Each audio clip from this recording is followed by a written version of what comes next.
After her billionaire husband's sudden death, a pregnant wife breaks down until a CEO steps in. Beneath the dazzling lights of an opulent Manhattan skyline, Isabella Hawthorne's fairy tale life shattered in a heartbeat. Once the adored wife of billionaire philanthropist Damien Hawthorne, she carried not only his child, but also the weight of their shared dreams until his untimely death left her alone and inconsolable. Rumors swirled around the tragedy, and speculation about her future electrified the gossip columns. As Isabella struggled with grief and looming financial complexities, a new figure emerged, Julian Astor, a charismatic CEO determined to protect her from ruin. In the throes of heartbreak, Isabella stood at the crossroads of sorrow and hope, never suspecting just how drastically her life would change. Isabella Hawthorne née Dupree felt the chilly autumn air bite at her cheeks as she stepped onto the marble balcony of her Upper East Side penthouse. The New York skyline sprawled before her, a reminder of how much her life had changed in the last 2 years. She recalled the day Damien Hawthorne, heir to the vast Hawthorne family fortune, swept her off her feet. It had been at a charity gala for environmental conservation he'd been charming, self-assured, yet oddly gentle in the way he spoke to her.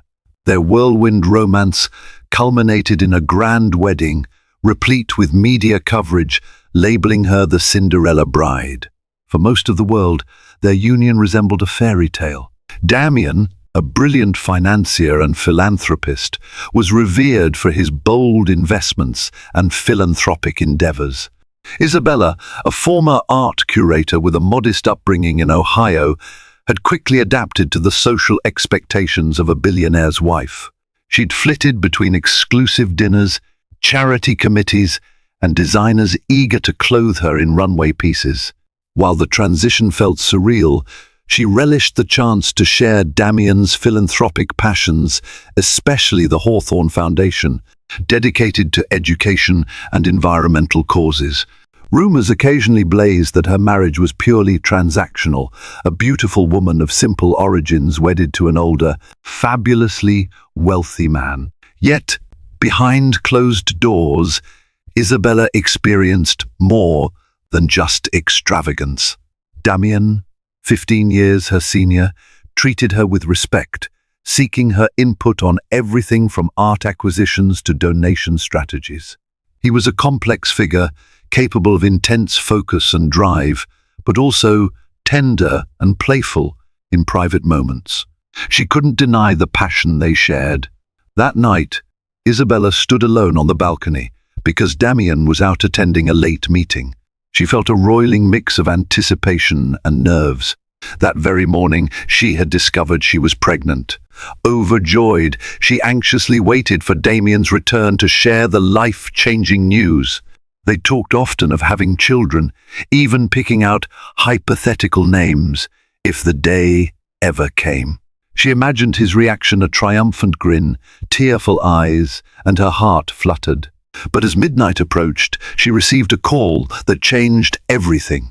The voice on the other end, a hospital official, spoke in hushed, urgent tones. "Miss S. Hawthorne, your husband's been in an accident. You should come immediately." Her world blurred. She dashed for her coat, ignoring the staff's worried questions, adrenaline surging through her veins. She couldn't grasp the weight of those words.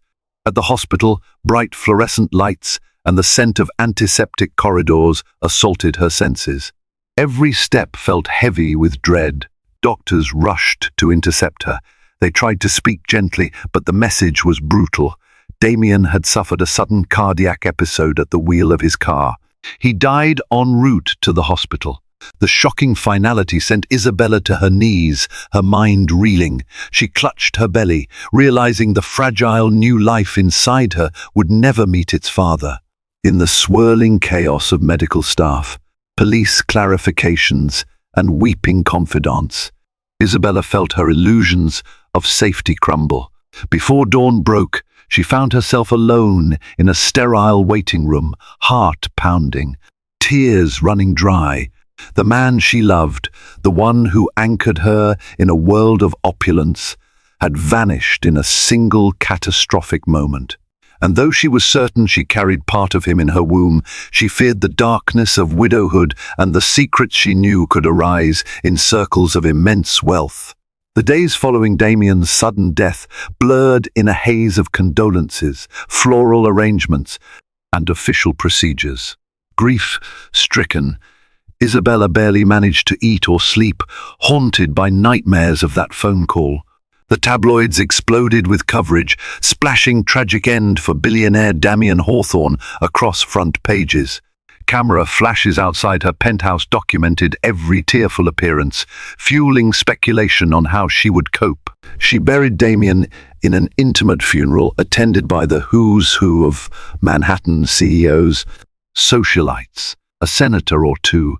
Eulogies praised him as a visionary investor, a champion of charity, a caring husband. Isabella, draped in black, stood stoic by the casket, feeling numb while acquaintances patted her shoulder. While she recognized some faces, many were strangers who leveraged the funeral for networking. The hypocrisy sickened her. In private moments, she collapsed from heartbreak. She kept replaying the memory of discovering she was pregnant mere hours before his death. The unfairness crushed her.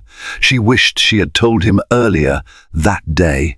Maybe he would have driven more carefully, or seen a doctor if he felt ill.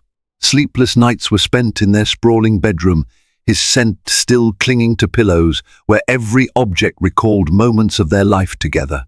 To make matters worse, her late husband's associates descended like vultures. His hawk-eyed lawyer, Edgar Rosenblum, demanded immediate estate meetings. There were significant assets and business ventures that needed management, he insisted. Though Edgar tried to appear courteous, Isabella sensed an undercurrent of urgency. Perhaps some corner of Damien's empire teetered on instability. She dreaded these obligations, longing to vanish into her grief. It was at one such estate meeting she realized just how complicated her situation might become. Sitting around a glossy oak conference table, Edgar explained that while Damien's will named her a principal beneficiary, certain business partnerships weren't straightforward. There were shares in Hawthorne Capital, sprawling real estate deals, philanthropic trusts, as well as rumored unfinalized deals. In short, everything was in flux. Several board members eyed her warily, uncertain if a young widow, and an outsider at that, could handle the complexities. Rumors about her pregnancy wove through the hush of corporate corridors. She overheard whispers that she might not even remain in control of Hawthorne Capital. There were disclaimers in the legal documents about major shareholders, possible buyouts, and an entire labyrinth of financial tangles. That afternoon, after hours of draining discussions, Isabella returned to the penthouse with an intense headache. The staff, wanting to be supportive, lined up to greet her with sympathetic nods. She retreated to her bedroom, craving solitude. She couldn't reconcile the heartbreak of losing Damien with the sudden, terrifying possibility that she might lose everything he'd built too. Curled up on the bed, a wave of dizziness overcame her. Her unborn child anchored her sanity, the knowledge that she carried a piece of Damien. But how would she protect that child if the empire around her collapsed, or if unscrupulous figures tried to exploit her ignorance about high-stakes business? She sensed looming troubles and dreaded the moment any cracks in the Hawthorne empire would become public knowledge. One cold afternoon, about a week after the funeral, the penthouse doorman announced a visitor, a certain Julian Astor, CEO of Astor International. Isabella recognized the name. Julian was a rising star in the corporate world, rumored to have turned a small energy firm into a global powerhouse through strategic acquisitions. She had met him briefly at one of the Hawthorne charity balls, though they had barely exchanged pleasantries. Curious, she summoned the courage to greet him in the living room. He stood by the floor-to-ceiling windows, hands folded politely in front of him. Tall and clean-cut, he exuded quiet confidence. His gaze softened when she approached. "Still wearing black, Mrs. Hawthorne," he said gently. "My condolences. I'm sorry we have to meet under such circumstances." A bit guarded, Isabella gestured for him to sit. "Thank you, Mr. Astor. Please call me Isabella." She forced a small smile, uncertain of his intentions. With so many business people swirling around, she feared another pushy offer or attempt to manipulate her. Julian explained that he had known Damien in a professional capacity. They'd occasionally discussed potential partnerships. He admitted he'd been shocked by Damien's death, having admired his philanthropic devotion. Then he paused, voice growing softer. "I also learned you're expecting." She stiffened. "Yes," she murmured. Not many people know yet. The tabloids speculated, but she hadn't confirmed publicly. He offered a respectful nod. "I only mention it because, in a sense, that child is Hawthorne's rightful heir. I mean no intrusion. But I heard whispers that some of Damien's business associates might attempt to dethrone you, so to speak, from controlling Hawthorne Capital. I want to ensure you're aware of your rights and not blindsided." Her heartbeat quickened. The cynic in her questioned whether this was some angle of self-interest, but his concern felt genuine. Isabella swallowed. "Yes, there's been tension. I don't know the details, but I sense people want me sidelined." Julian's expression turned solemn. "I can't say I was extremely close to your husband, but I respected him. If you ever need guidance navigating these corporate waters, I'd be happy to help. I'm not after any pieces of the Hawthorne empire. I have my own path, but I dislike seeing exploitation." Isabella found herself unexpectedly moved. Since Damien's death, few had offered sincere support beyond formal condolences. She recognized the risk in trusting an outsider, but Julian's straightforwardness gave her a glimmer of hope. "Thank you," she said quietly. "But why would you help me, a near stranger?" He let out a faint smile. "Because I lost my father at a young age, and I remember how quickly vultures circle. I see something in you, someone who's mourning, but also carrying a heavy responsibility. I believe you and your child deserve better than a corporate power grab." Emotion stung her eyes. She was so used to cynicism that altruism felt foreign. "I appreciate your concern," she whispered, hands fidgeting in her lap. "But I'm not sure what I can do." Julian leaned forward, tone calm. "Start by attending the next Hawthorne Capital Board meeting. Familiarize yourself with the bylaws, the will, and your legal entitlements. Show them you won't be dismissed. If you want, I can have my legal team quietly review your documents purely to advise, with no strings attached." Isabella hesitated, trusting a newly arrived CEO with sensitive information was risky. Yet, thinking of her unborn child's future, she realized doing nothing was even more perilous. Summoning a trembling breath, she nodded. "I'd be grateful, Mr. Astor." "Julian," he corrected gently. Then, offering her a thoughtful card with contact details, he stood to leave. "Take some time to decide. My door's open whenever you're ready." Long after he departed, Isabella gazed at the city lights, heart pounding with a mix of uncertainty and relief. The presence of Julian Astor suggested she might not have to face the labyrinth of high finance alone. Yet, with every step into the business realm, the memory of Damien's absence cut deeper. She vowed silently to protect their child from any corporate maelstrom. If that meant forging alliances with unexpected allies, so be it. In the weeks that followed, Isabella forced herself to adapt, attending a series of Hawthorne Capital Board sessions where her presence garnered polite smiles but veiled condescension. Most board members were older men who had served under Damien for years. They doubted Isabella's knowledge about complex holdings. She noticed how they spoke over her, dismissing concerns with flowery language. It infuriated her, though she kept a poised facade. Her biggest shock came during a meeting with Roderick Vale, head of one of Hawthorne's largest real estate divisions. As she tried asking about the rumored losses in the European sector, Vale smoothly changed the subject, brushing off her inquiry. "We're handling it internally.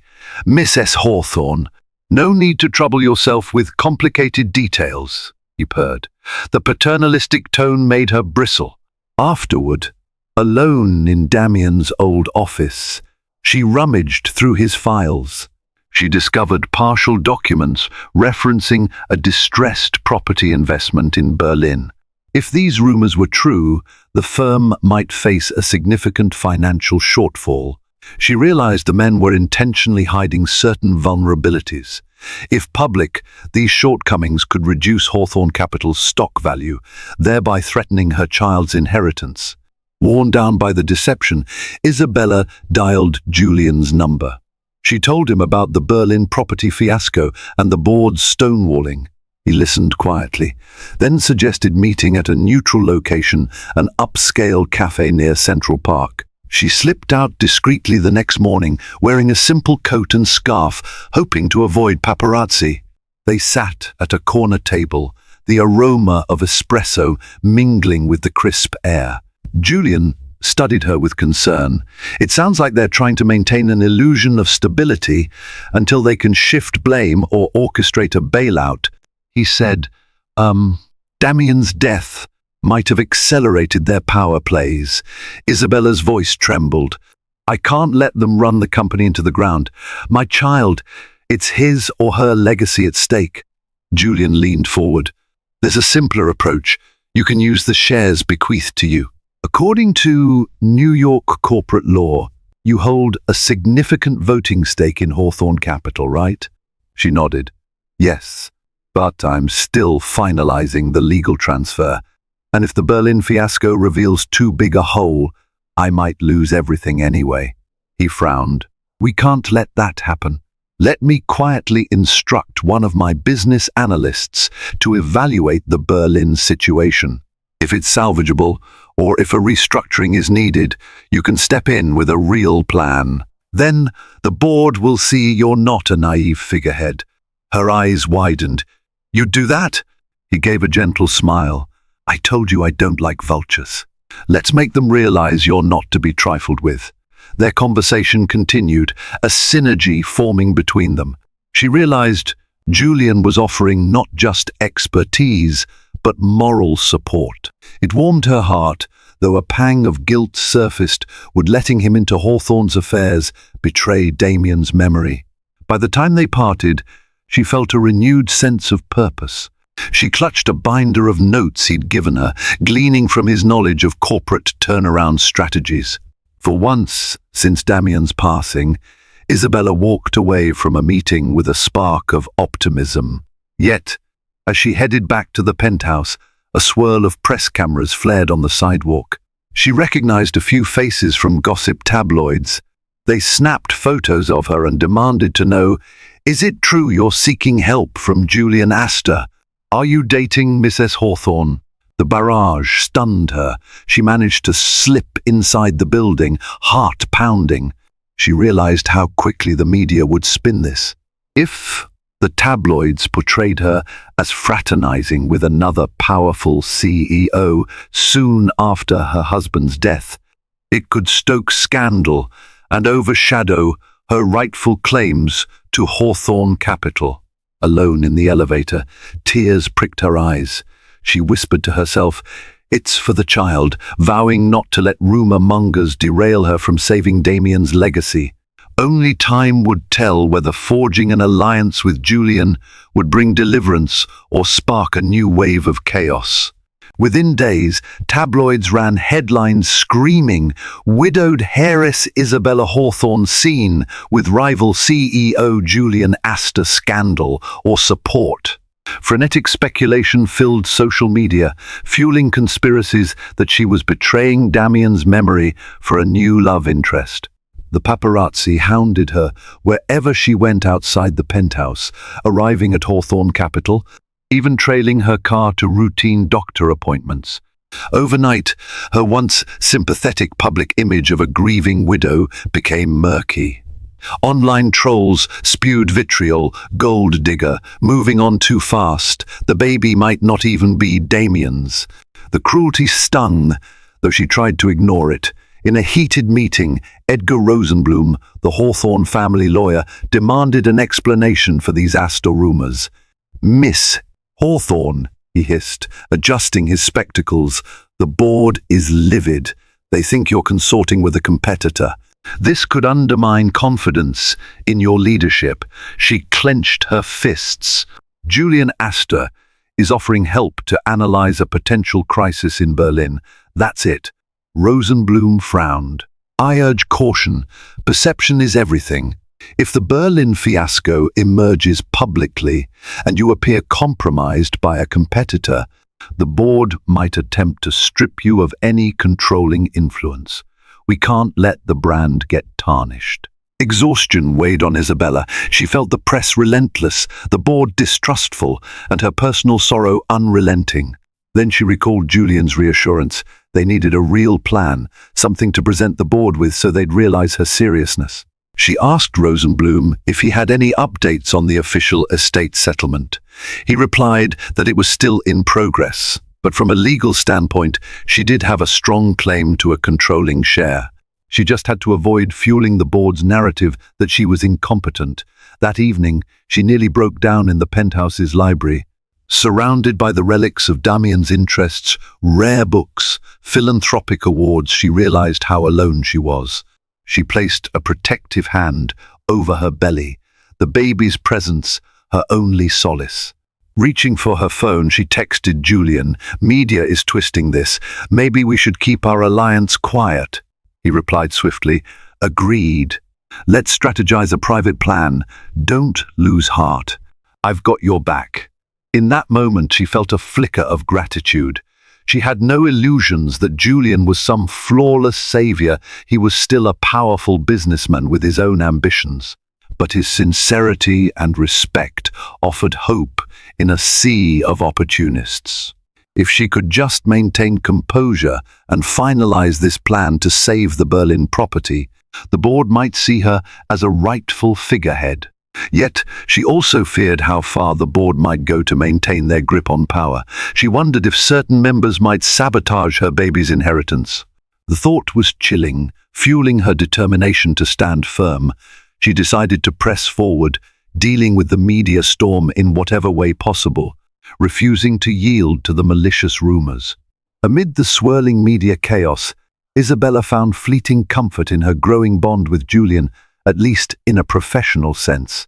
Late-night calls and clandestine lunches became their norm, during which they pored over financial data about the Berlin investment. Julian's analysts discovered that the troubled property could be salvaged by injecting fresh capital and rebranding it from a failing shopping complex into a tech-driven office hub.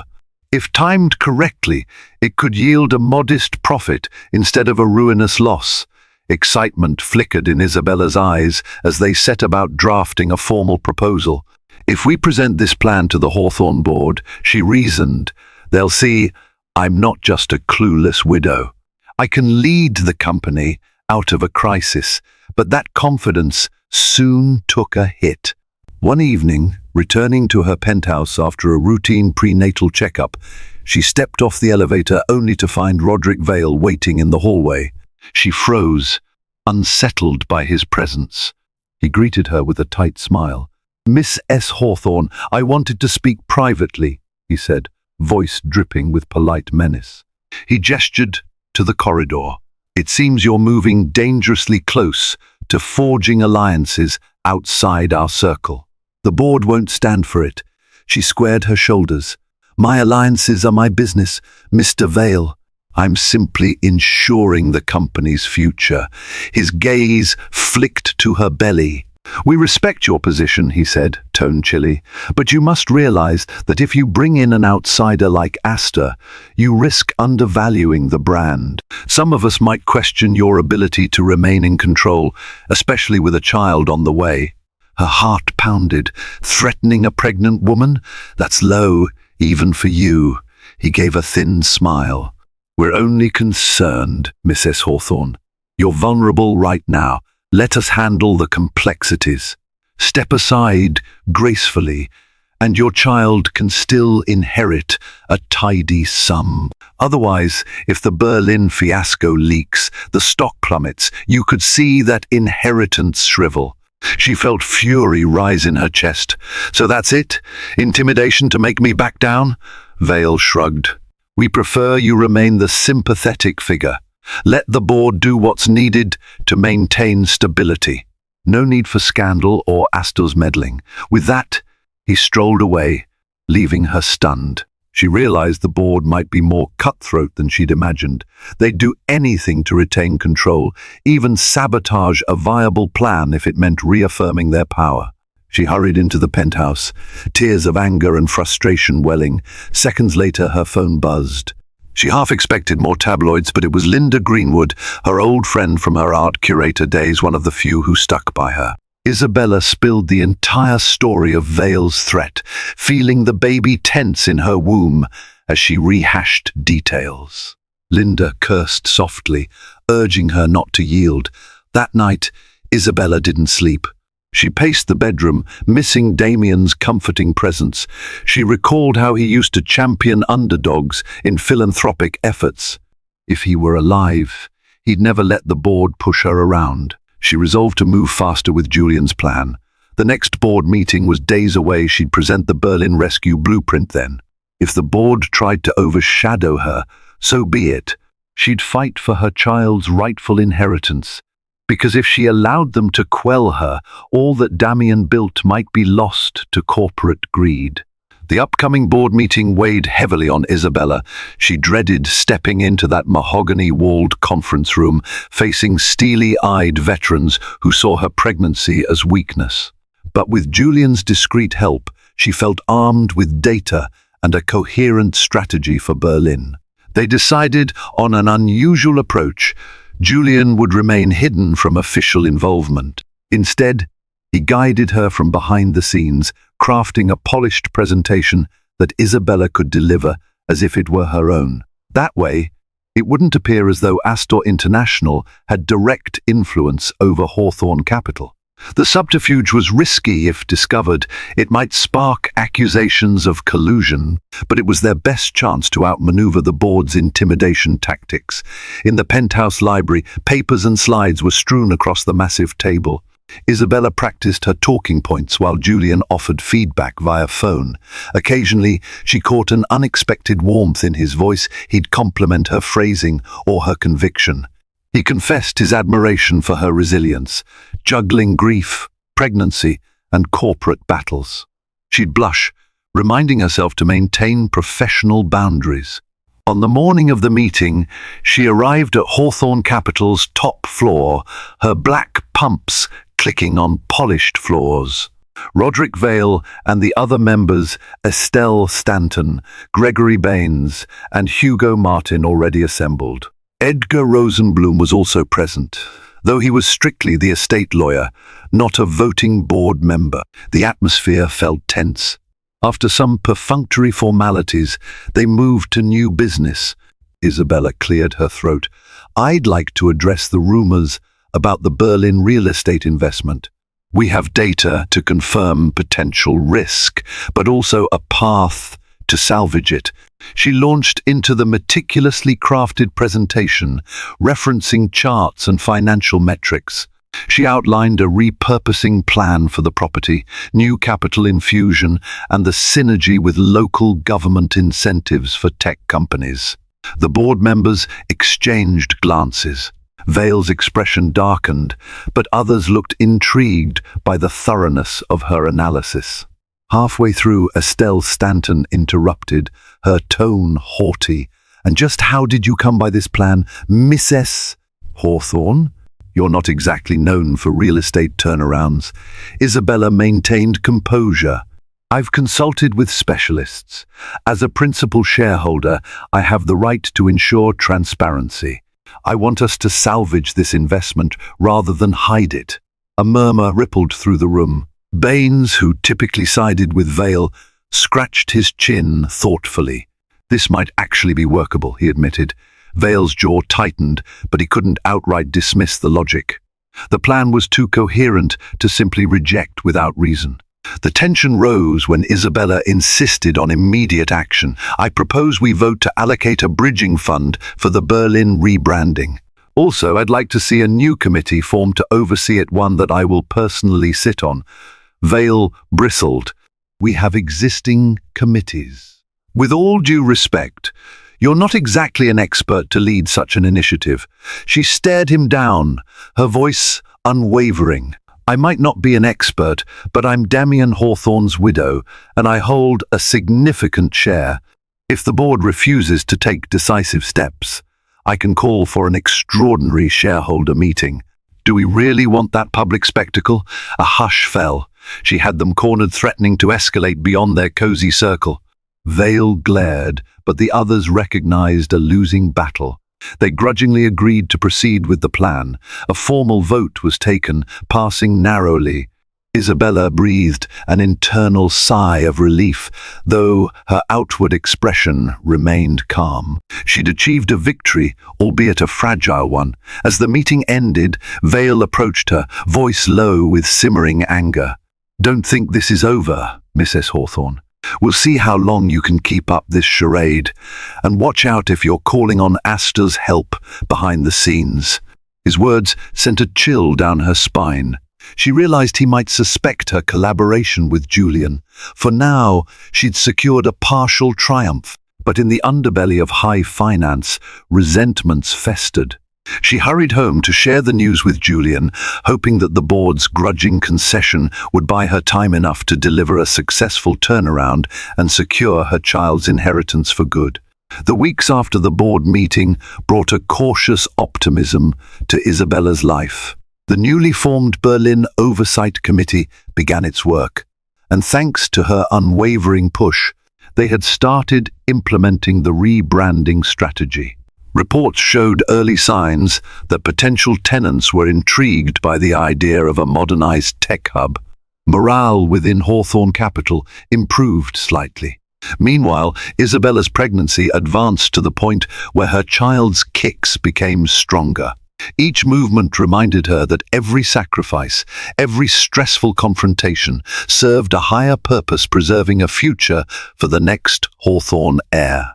She found herself gazing at her ultrasound images, longing to tell the unborn baby about their father's legacy, and also about the unexpected allies who stepped in to preserve it. One evening, she invited Linda Greenwood over to celebrate these small victories with a home-cooked meal. Linda teased that she rarely got to see Isabella's domestic side. Over plates of pasta, they toasted with non-alcoholic sparkling cider. Linda asked slyly about Julian. He's been an essential help, yes? A faint blush tinged Isabella's cheeks. He is. I'm grateful. Without him, I wouldn't have known where to begin with that Berlin fiasco. Linda grinned. I sense there's more than just business synergy. He obviously respects you, and you two are forging a closeness, right? Isabella's heart fluttered with a confusing swirl of emotions. She adored that Julian treated her as an equal in the corporate sphere, offering guidance without condescension. Yet, she reminded herself she was still grieving. The thought of romantic entanglement, so soon after Damien's death, felt disloyal. He's a friend, she said quietly. That's all. I can't think about anything else right now.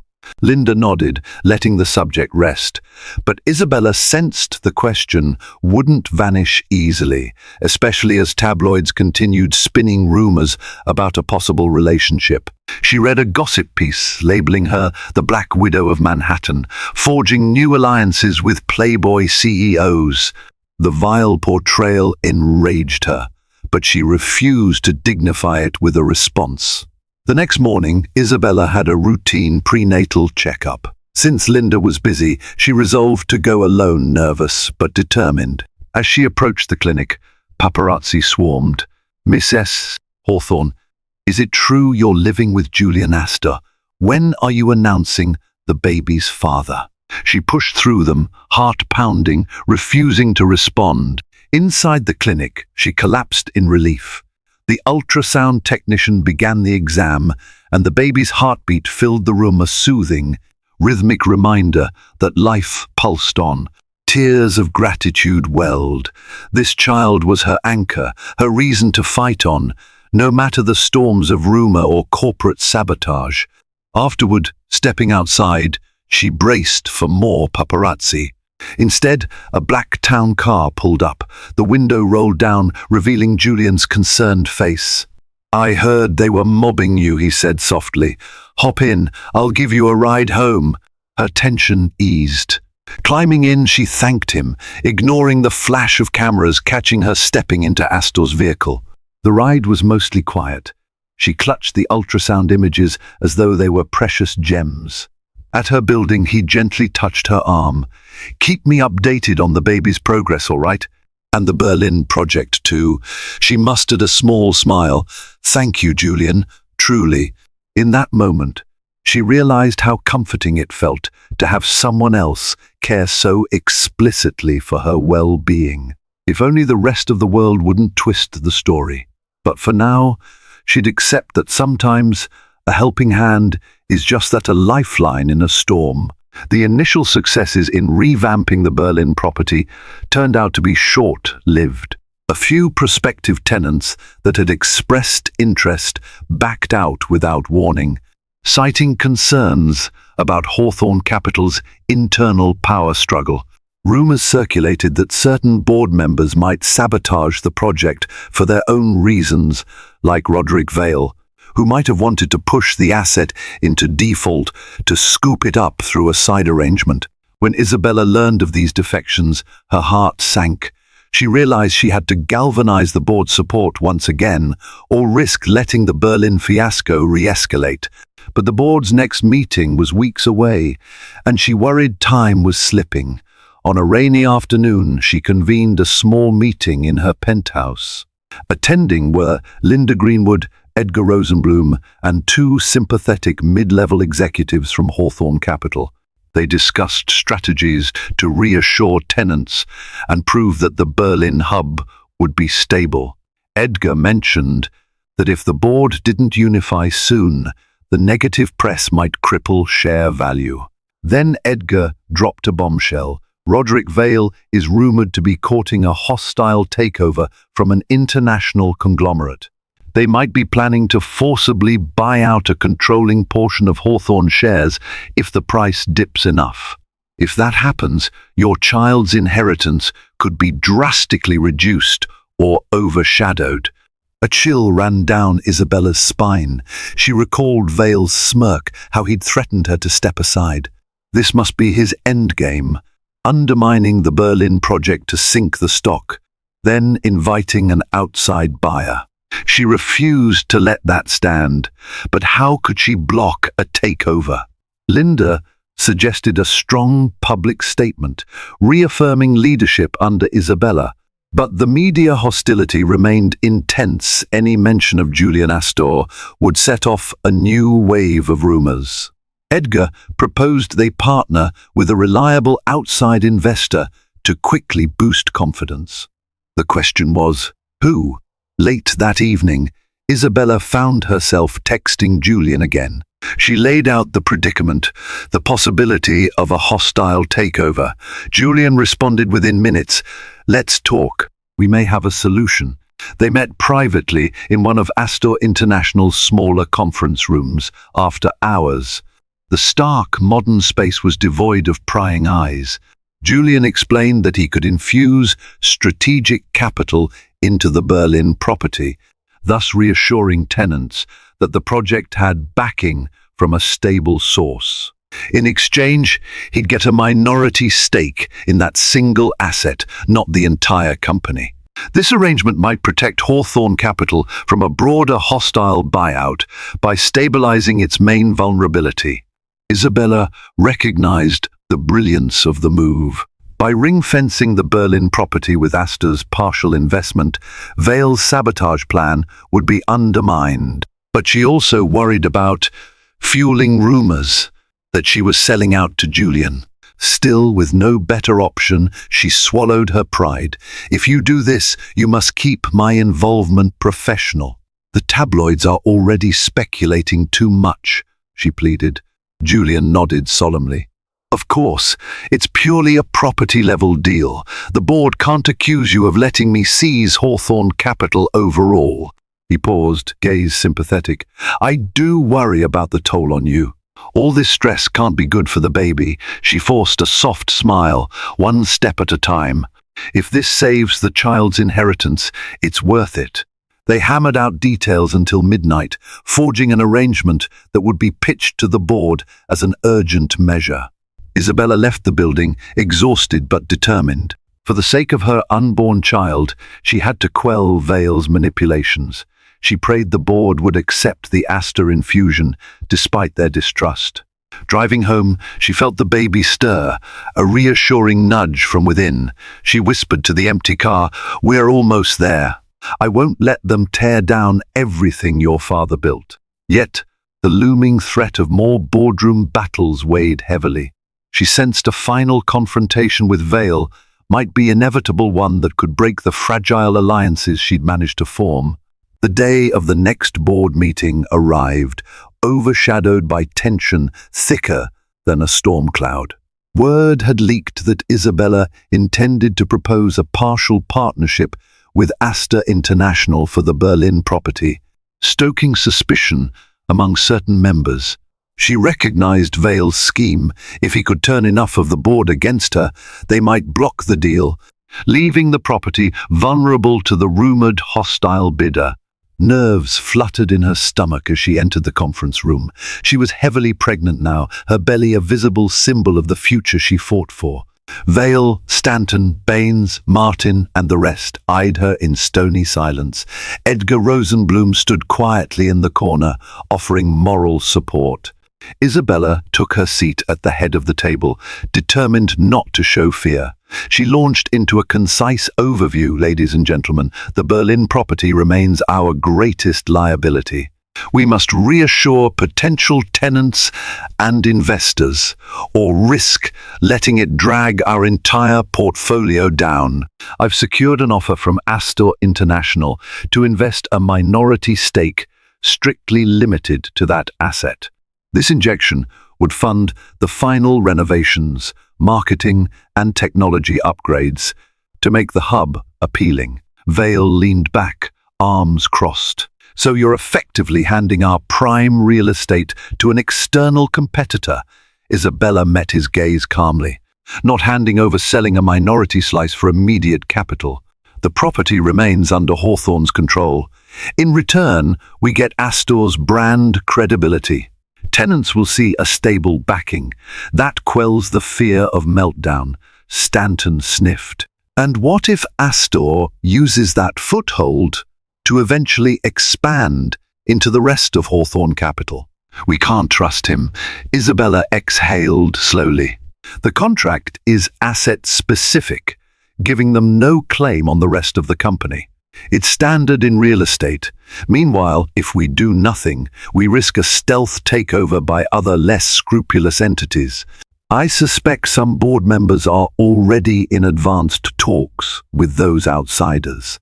Her pointed glare landed on Vale, who glowered but said nothing. Baines coughed, shifting in his seat. "I must admit, if we let that property tank, our share price could plunge. That sets us up for the exact scenario Miss S. Hawthorne warns about. Even if I personally dislike the idea of outside capital, this might be the lesser evil."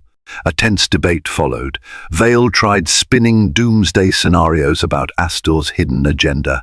But with each of his objections, Isabella countered with carefully prepared data. She concluded with a direct appeal. "As Damien Hawthorne's widow and majority shareholder, I'm endorsing this measure. We either act or watch the brand degrade further. My unborn child deserves a stable inheritance, and you all share a fiduciary duty to preserve the company." Faced with her unwavering stance and the logic of the deal, the board eventually bowed to a vote. The measure passed by a slim margin, 6-4.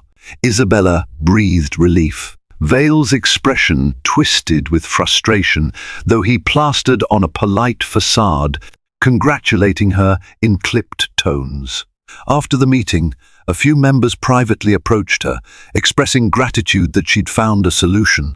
Others, like Estelle Stanton, remained frosty, but admitted the outcome could be a net positive if it stabilized Berlin. Edgar Rosenblum quietly told her, "You did well. Damien would be proud." Vale lingered, confronting her in the corridor. "You think you've won? I have my eye on you, Miss S. Hawthorne, and on Asta. If your little plan backfires, we'll make sure you lose everything." Isabella steadied herself, meeting his glare. "Then pray it succeeds, Mr. Vale, because if Hawthorne Capital goes down, none of us benefit. And I won't let that happen." She turned on her heel, heart racing. She knew Vale's threats might continue, but at least for now, she'd secured a lifeline for the company. Heading home, she texted Julian. The board approved. "Thank you," he replied with a single thumbs-up emoji. "Plus, take care of yourself and the baby." She found herself smiling at the small note of personal concern. Progress was made, though tensions still simmered beneath. She only hoped she could hold everything together long enough to welcome her child into a stabilized empire and a future free of conspiracies. A few weeks later, the partial investment deal with Astor International was finalized. Papers were signed, attorneys filed the necessary documents, and the Berlin hub's renovation resumed with renewed vigor. Potential tenants who had been nervous saw the strategic partnership as a mark of stability, and inquiries surged. Isabella breathed a sigh of relief. It seemed she had snatched victory from the jaws of corporate sabotage. Even the tabloids toned down their negativity, shifting attention to other celebrity dramas. Nonetheless, Roderick Vale lurked in the background, occasionally shooting her baleful glances in board discussions. She suspected he was licking his wounds, biding time for another power play. But for now, she focused on ensuring the project delivered results. Amid the corporate bustle, her pregnancy advanced into the final trimester. Each day, her unborn child's kicks reminded her that she wouldn't be alone for much longer. She arranged a small baby shower with Linda, ignoring the paparazzi's continued interest. She found gentle comfort in shopping for baby essentials, cribs, onesies, plush toys, though she felt a pang each time she imagined Damien absent from these milestones. She also made one final, deeply emotional decision to hold a memorial event celebrating Damien's philanthropic achievements, culminating in the unveiling of a foundation wing at a local children's hospital.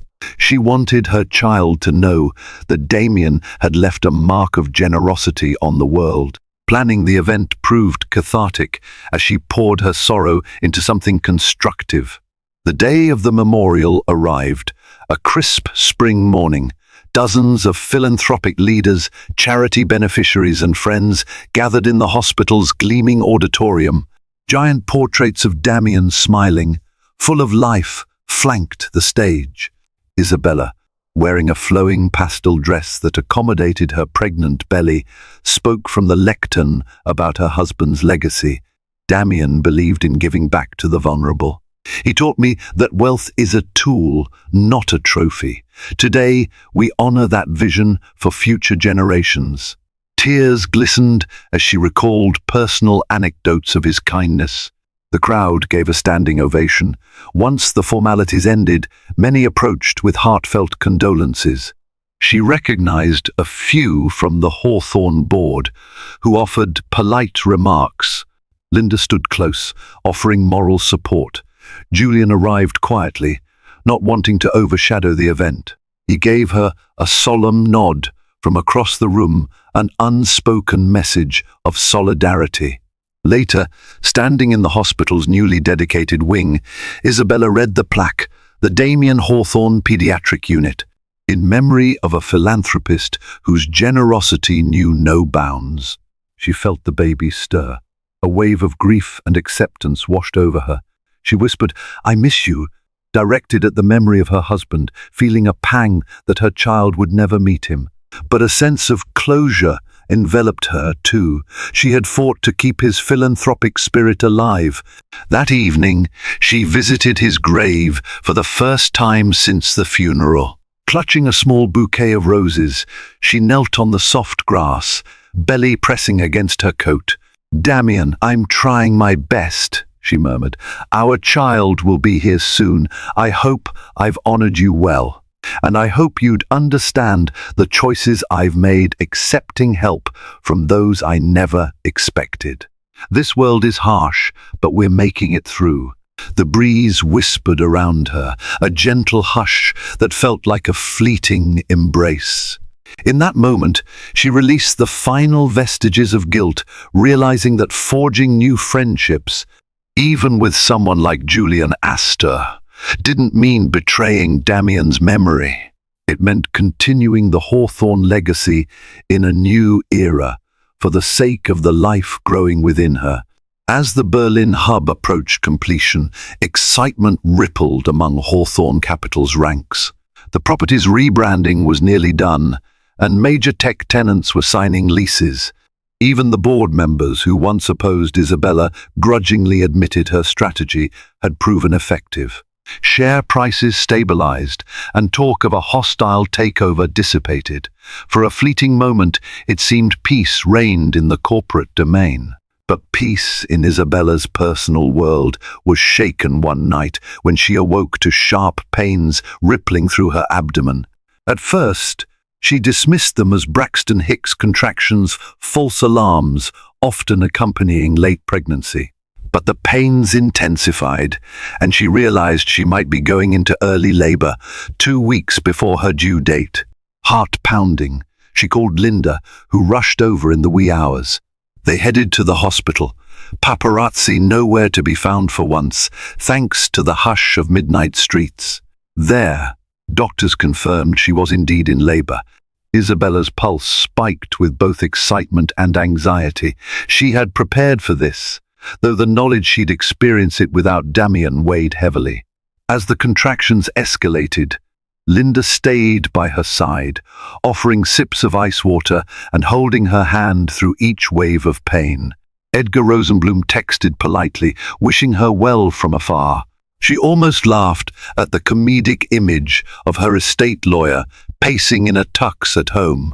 Then, a few hours later, another visitor arrived unexpectedly. Julian. Linda had apparently texted him in a panic, not knowing who else might come to support Isabella. Julian greeted her gently, worry etched on his features. "I hope you don't mind," he said. "I just wanted to make sure you're all right." The look in his eyes spoke of genuine concern, not just business alliances. Isabella, panting through another contraction, nodded. She was too pained to speak, but appreciated his presence. The labor stretched on, a slow, intense process lasting into dawn. Isabella's body trembled with exhaustion, yet she clung to the memory of her vow to protect this child's future. Linda offered emotional support, while Julian stepped out to arrange anything the staff needed. The pain reached a crescendo, and doctors urged her to push. She cried out, tears streaming, arms shaking. In that haze of agony, she felt an unexpected calm wash over her like Damien's spirit hovered, reassuring her. Summoning the last reserves of strength, she bore down. At 7:14 a.m., a sharp, newborn cry shattered the tension. Relief swept through the room. The doctor announced, "It's a boy," as they placed the tiny infant in Isabella's arms. Overcome by emotion, she sobbed quietly, pressing her forehead against her son's delicate head. He wriggled, eyes still shut, lungs heaving. Linda cheered, tears glistening. The entire room felt suffused with gratitude. Julian lingered near the doorway, eyes shining with something akin to awe. He retreated quietly, not wanting to intrude on this deeply personal moment. Isabella cradled the baby, absorbing the magnitude of his existence, an extension of Damien, a living testament that life endures. "We did it," she murmured, tears of joy mingling with sorrow. She decided to name him Damien Edward Hawthorne, paying homage to his father but adjusting the spelling slightly, so he had his own identity. As the medical team performed routine checks, Isabella dozed off in exhausted bliss. Linda stepped out to call close friends. Meanwhile, Julian found himself alone in the corridor, replaying the piercing cry of the newborn in his mind. He realized how deeply invested he'd become in Isabella's fate, once purely a professional courtesy, now entwined with genuine care. That day, in a quiet hospital room, a new chapter began.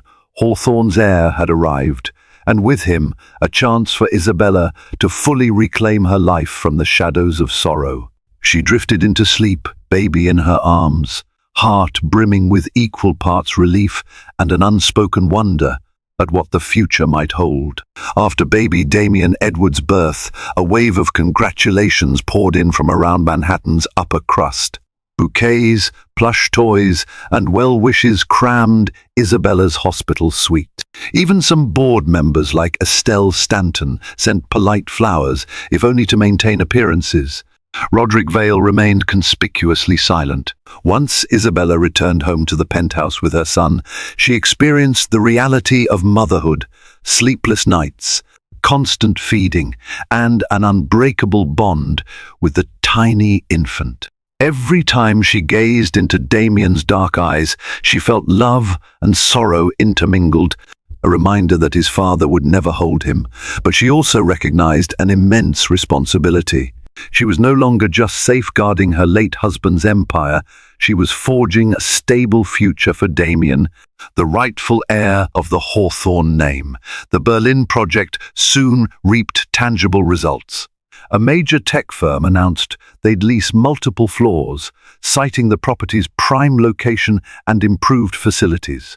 Media outlets pivoted to praising Isabella's leadership. Widow to warrior, how Isabella Hawthorne secured her son's inheritance, read one flattering headline. She disliked the sensational framing, but appreciated the renewed trust in Hawthorne Capital's direction.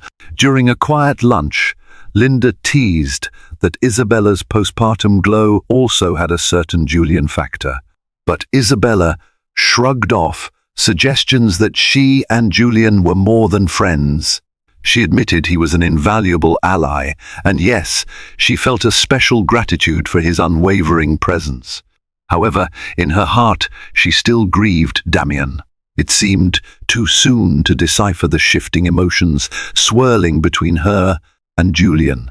Instead, she poured her energy into being a mother and CEO figure. A month after Damien's birth, she convened a special shareholder meeting to reveal updated financials. The Berlin rebound, combined with a few philanthropic angles that attracted positive press, boosted Hawthorne Capital's market standing. The meeting ended with applause, a stark contrast to the dismissive attitudes she once faced. Even Vale, scowling in the corner, had to concede that her strategy worked. In her closing remarks, Isabella made a poignant statement. Damien believed in building a legacy not just of wealth, but of compassion. We honor him by ensuring Hawthorne Capital remains a force for good. My son, Damien Edward, will inherit more than money. He'll inherit a vision of generosity and progress. The audience responded with a standing ovation. As she stepped off the podium, Edgar Rosenblum greeted her with a beaming grin. "You did it," he whispered. "You're truly the matriarch of Hawthorne now." That night, she returned to the penthouse, exhausted but proud. The baby cooed in his bassinet, and she picked him up, nuzzling his soft cheek.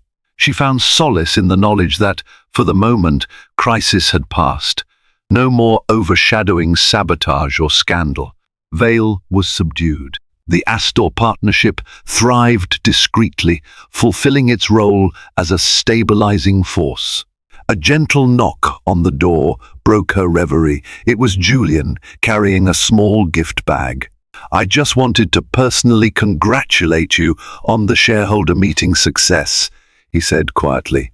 She invited him in, offering a seat near Damien's bassinet. He handed her the bag, containing a baby onesie embroidered with a subtle monogram, DEH. Touched. She blinked back tears. "Julian, that's so thoughtful." He shrugged, a faint smile. "You and your son deserve something special. I see how tirelessly you've worked to keep Hawthorne afloat. You've proven you're more than capable." Their eyes locked, a moment of unspoken emotion passing between them. The hush of the penthouse magnified the beat of their hearts. But just then, Damien let out a soft wail, reminding them both of immediate priorities. Isabella gently soothed the baby, feeling the closeness slip into a warm gratitude rather than romantic tension. She realized how entangled their lives had become, but also that she wasn't yet ready for anything beyond the present. As Julian prepared to leave, he paused at the door. "Whenever you need me professionally or personally, I'm here, Isabella," he murmured. She nodded, offering a genuine smile. The future lay wide open. For now, she had found contentment in her son's cherubic face, her company's newfound stability, and the enduring memory of Damien. Any possibility with Julian, if it existed, could wait until her heart was ready to embrace life's next chapter. Isabella Hawthorne's journey began in a moment of unimaginable sorrow, the sudden loss of her billionaire husband. Despite the heartbreak, she fought tirelessly to honor Damien's legacy and protect the future of their unborn child. When boardroom conspiracies and financial turmoil threatened to dismantle Hawthorne Capital, an unexpected ally emerged in the form of CEO Julian Astor. Together, they navigated ruthless business politics, media scandals, and personal grief, forging an unbreakable partnership that revived her husband's empire and secured a future for her newborn son, Damien Edward. Ultimately, Isabella discovered that true strength can blossom from the deepest pain. While she remains devoted to preserving Damien's memory, she's open to whatever life may offer next, including a profound bond with a man who proved that loyalty and compassion can transcend power. If this emotional tale resonated with you, please like, share, and subscribe for more dramatic, real-life, inspired fiction. Your support fuels stories that celebrate resilience, healing, and the power of hope.